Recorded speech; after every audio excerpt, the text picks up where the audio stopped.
Hello दोस्तों, एने horror stories YouTube channel में आप सभी का स्वागत है। दोस्तों, मैं हूं सात्विकी द्विवेदी। तो दोस्तों, सुनिए आज की भूतिया कहानी। मेरा नाम भावेश लोढ़ारी है और मैं खारवा जाति से हूँ। मेरा जन्म तो बखरला गांव में हुआ था, लेकिन अब मैं वेरावल सिटी में रहता हूँ। करीब 6 महीने पहले की बात है, मेरी नौकरी छूट गई थी और मेरे पास खाने पीने के भी पैसे नहीं बचे थे।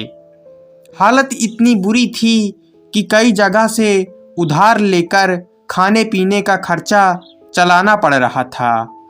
उन दिनों कुछ भी करके मैं पैसे कमाने के लिए तैयार था।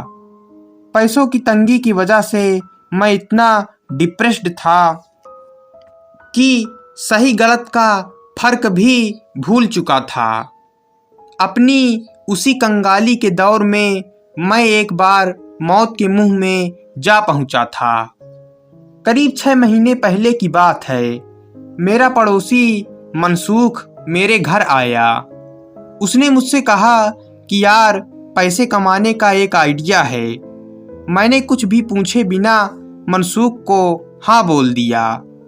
मैंने उससे कहा कि काम कुछ भी हो, पैसे मिलने चाहिए। अच्छाई बुराई भाड़ में गई। पेट में आग लगती है तो रोटी से ही आग बुझती है, आदर्शों से नहीं।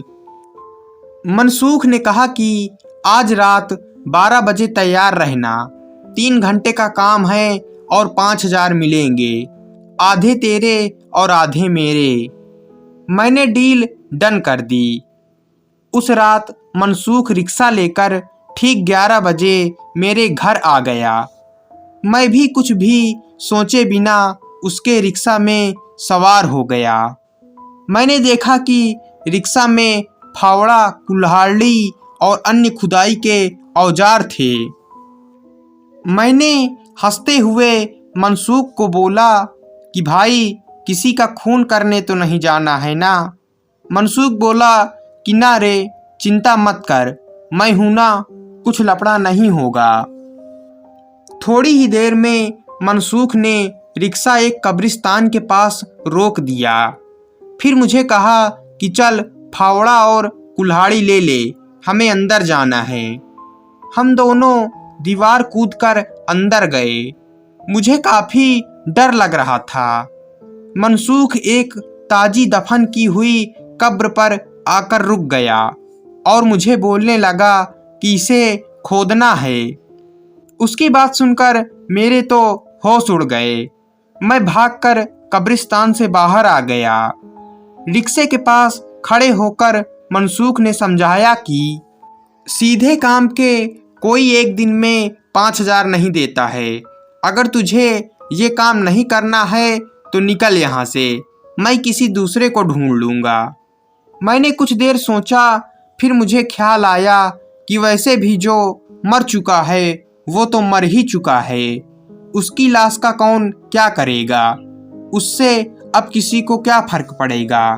वैसे भी अगर कुछ करके पैसे नहीं कमाए तो मेरी लाश भी किसी गटर के पास पड़ी होगी। थोड़ी ही देर में मैं हिम्मत करके उस घिनौने और गलत काम के लिए राजी हो गया। कुछ ही देर में हमने उस कब्र को खोदकर लाश बाहर निकाल ली।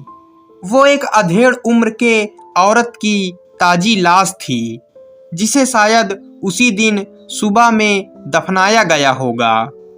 उस लाश की बदबू सिर फाड़ देने वाली थी। जैसे तैसे करके हमने उसे रिक्शे में डाला और खाली कब्र मिट्टी से ढक डाली।